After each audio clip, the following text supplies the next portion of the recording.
Europe में हालात तेजी से बिगड़ते जा रहे हैं। रूस और यूक्रेन के बीच चल रहा युद्ध अब और खतरनाक मोड़ पर पहुंच चुका है। युद्ध विराम की संभावना लगभग खत्म हो चुकी है और दोनों देशों ने एक दूसरे पर हमले तेज कर दिए हैं। पिछले 24 घंटों में रूस ने यूक्रेन पर भारी हमले किए, जिनमें कई आम नागरिकों की मौत हो गई। अब नाटो देशों की चिंता बढ़ गई है और उन्होंने साफ शब्दों में कहा कि यूक्रेन को हर हाल में सुरक्षा की गारंटी देनी होगी। अगर ऐसा नहीं हुआ तो पूरे यूरोप की सुरक्षा खतरे में पड़ सकती है और नाटो को रूस से सीधा टकराव करना पड़ सकता है। दूसरी ओर रूस भी पीछे हटने को तैयार नहीं। रूस की सरकार ने अब अपने आसपास नए गठबंधन तैयार करने शुरू कर दिए हैं ताकि नाटो के दबाव का जवाब दिया जा सके। पुतिन के नेतृत्व में क्रेमलिन से यूक्रेन के खिलाफ अपने इरादों को और स्पष्ट कर दिया है।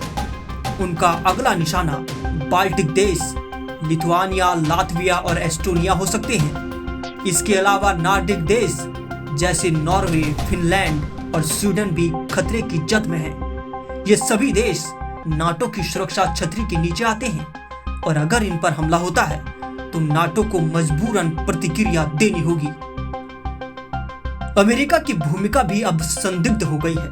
डोनाल्ड ट्रंप ने साफ कहा कि वे यूक्रेन को प्रत्यक्ष रूप से सुरक्षा की गारंटी नहीं देंगे, हालांकि बैकडोर से यानी छिपे तौर पर समर्थन जारी रहेगा। अमेरिका की इस अनिश्चित भूमिका ने यूरोपीय देशों को चिंतित कर दिया है। कई यूरोपीय राष्ट्र अब मिलकर ट्रंप पर दबाव बना रहे हैं कि वो अपने रुख में बदलाव लाएं। जेलेंस्की का साफ कहना है कि अगर यूक्रेन को ठोस सुरक्षा गारंटी नहीं मिली तो युद्ध विराम पर तीसरी वार्ता संभव नहीं है। सुरक्षा गारंटी का मतलब है नाटो के सैनिकों की यूक्रेन में मौजूदगी और हथियारों की निरंतर आपूर्ति। अमेरिका ने तो इनसे इनकार कर दिया है, लेकिन जर्मनी, फ्रांस जैसे बड़े बड़े यूरोपीय देश इस मांग का समर्थन कर रहे हैं। जर्मनी के चांसलर ने यहां तक कहा कि यूक्रेन कभी भी आत्मसमर्पण नहीं करेगा और यूरोप पूरी तरह उसके साथ खड़ा है। इन तमाम घटनाओं से ये स्पष्ट है कि यूरोप अब एक ऐसे संकट की तरफ बढ़ रहा है जहां सिर्फ बातचीत से कुछ हल निकल पाना मुश्किल दिख रहा है। अगर रूस यूक्रेन के बाद अन्य देशों की ओर बढ़ा तो ये टकराव वैश्विक रूप ले सकता है।